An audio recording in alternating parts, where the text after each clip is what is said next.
பசங்க போடுற கோவா பிளான் தள்ளி போகிறதுல இப்படி ஒரு நல்லது இருக்கா? நம்மளால் என்ன விஷயத்த மாற்றிக்க முடியும்? ரொம்ப சிம்பிள். நம்ம பண்ணுற ஒவ்வொன்றையும் நம்ம அனலைஸ் பண்ணணும். நம்ம இந்த ஆஸ்பெக்டில் நம்ம பார்த்துருக்க மாட்டோம். நம்ம இந்தியாவில் எப்போதுமே ஒரு விஷயத்தை பண்ணுறப்ப இது தர்மமா அதர்மமா நம்ம எப்போதுமே பார்ப்போம். அதை மனுஷங்களுக்கு மட்டும் பார்ப்போம், மற்ற ஜீவராசிகள் பார்ப்போம். ஜீவராசிகள் கொஞ்சம் கம்மியாக பார்ப்போம். ஆனால் இதுக்கப்புறம் நம்ம பண்ணுற எல்லாத்தையும் கிளைமேட்டுக்கு அது தர்மமாக இருக்கா அதர்மமாக இருக்கான்னு பார்த்து பண்ணணும். ஃபார் எக்ஸாம்பிள், பக்கத்து கடைக்கு போகிறதுக்கு நடந்து போய் வாங்கிட்டு வந்தாங்க, அது காரில் போகக்கூடாது. ஏன்னா காரில் போனோம் அப்படின்னா பொல்யூஷன் வரும், பின்னாலேருந்து புகை வரும், அது கார்பன் எமிஷன் ப்ளஸ் பொல்யூஷன். இன்னொன்று தேவையில்லாமல் நிறையா மெட்டீரியல்ஸ் வாங்கக்கூடாது.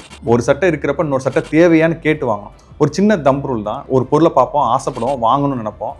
அது எப்போதுமே என்னன்னா, ஒரு நாள் தள்ளி போட்டோம் அப்படின்னா நம்ம மூளை சொல்லிடும் இது தேவை இல்லை அப்படிங்கிறது. எந்த பொருளாக இருந்தாலும் ஒரு சின்ன தம் ரூல் நம்ம டெய்லி லைஃப்பில் ஃபாலோ பண்ணணும் அப்படின்னா, ஒரு பொருளை வாங்குறதுக்கு முன்னாடி ஆசைப்பட்டதுக்கு அப்புறம் ஒரு நாள் கேப் விடுங்க.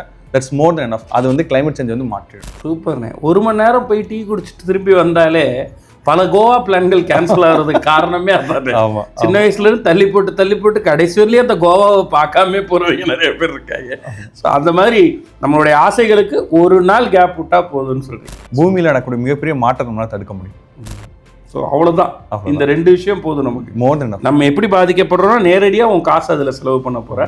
நம்ம எப்படி இதை சரி பண்ண முடியும்னா உன்னோட ஓவர் யூட்டிலைசேஷனை குறைச்சிக்க. தேவைக்கேற்ப செலவு செய், தேவைக்கேற்ப பொருட்களை வாங்க. இதுவே இந்த பூமிக்கு நீ பண்ணுற பெரிய நல்லது தான். சூப்பர்.